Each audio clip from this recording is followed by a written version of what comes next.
बैतुल्लाह कहती हुई पहुंची बैतुल्लाह और पुकारी ऐ मेरे अल्लाह, और पुकारी ऐ मेरे अल्लाह। तू गदा को जो नवाजे तो शहंशाह बने,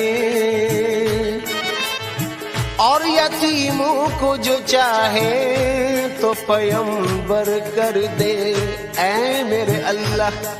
तो आवाज आई, पगली मेरे पर्दे में वहदत के सिवा क्या है, जा जो तुझे लेना है ले मोहम्मद के शहर में, मोहम्मद के शहर में, मोहम्मद के शहर